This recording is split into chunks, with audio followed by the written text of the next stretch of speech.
Hi, this is Swan from Swan Amity Studios, and I am here with the gorgeous Captain Janeway, my B-77 Bernette, and we are stitching out stitches 18, 19, and 20 in this video.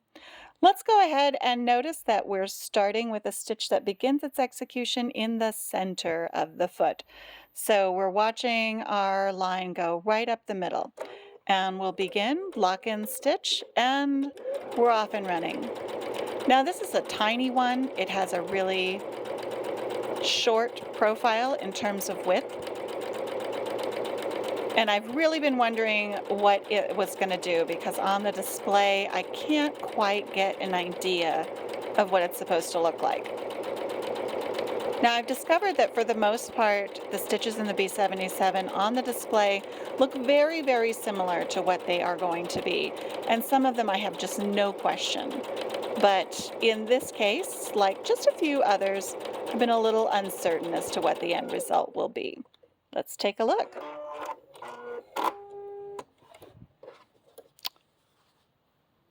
Oh, very nice.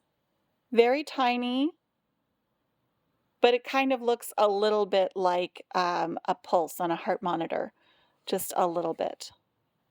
And pretty good on the back side. Once again, we're working with a variegated Wonder Fill.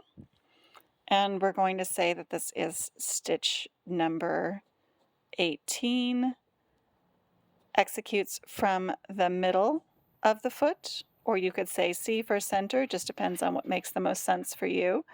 And this is the default. I have made no changes. Let's scoot over and check out stitch number 19, executing from the left-hand side. So as we drop down our presser foot, we're going to make sure that our line that is keeping us straight is more to the left-hand side. Dropping in my needle, and we are going to start off with our lock-in and be stitching away. Now we went from a really thin profile to a nice big wide stitch. This one is using almost all of the space in the presser foot.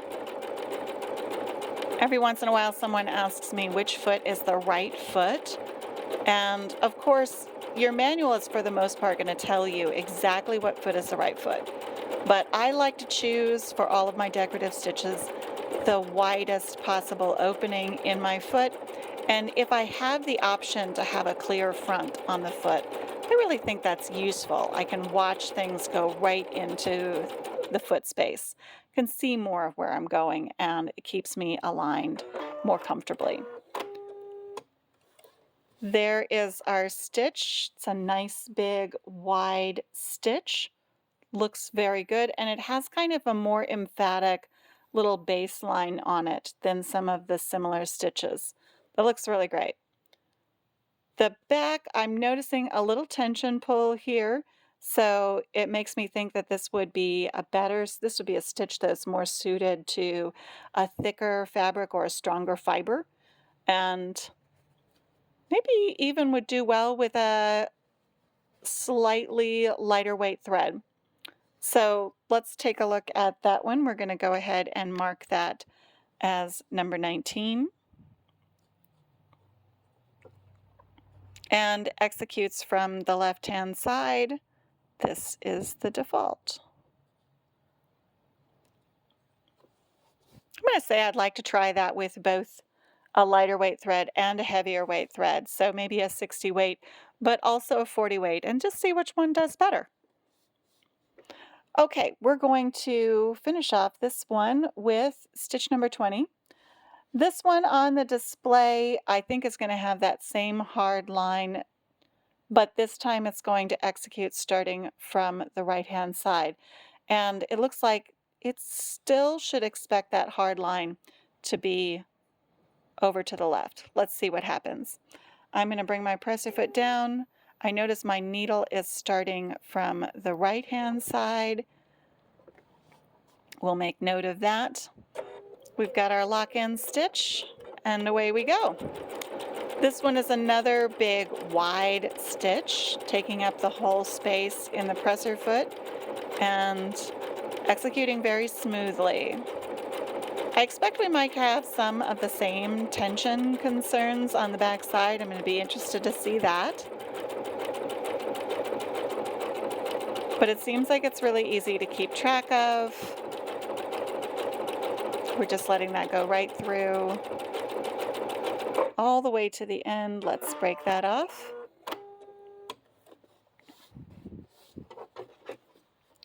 Nice and straight, very even and flat. I like how that looks. Yes, I would absolutely use that. And I'm looking at the back side and I do not see the same tension concerns as I saw with stitch number 19. Stitch number 20 seems like it has a pretty even tension control. So I feel like this could happen anywhere. That looks really good. Let's go ahead and mark that with number 20. And executes from the right-hand side. That was a surprise to me. On the display, it does tell you where it's going to begin, and it's nice to see that that's how it functions. Make sure we get an L in there. So one of the nice things about the B-77, I'll just show you over here on the display, is if you can see right here, and it's a little blurry, all displays are sometimes, there's a little starting point on the display. So wherever that dot is, once you choose the number that you want to be working with, that dot is your indicator. Now, not all machines do this. Some make you guess where they're going to begin. So I really like to see that on the B-77, that it gives you an absolute indicator as to where to expect your stitch to start. Left hand, right hand side, middle. So that if we choose number 19, see our dot goes to the other side, our left hand execution starts from there. And if we were to go back to stitch number 18, see how our little dot would move right almost to the middle, not quite, just a little bit over from the middle. But that is a nice way to know where to expect your needle to land, where to expect your stitch to start. I think that's just absolutely great. And just a little reminder, don't forget to stitch happy, friends.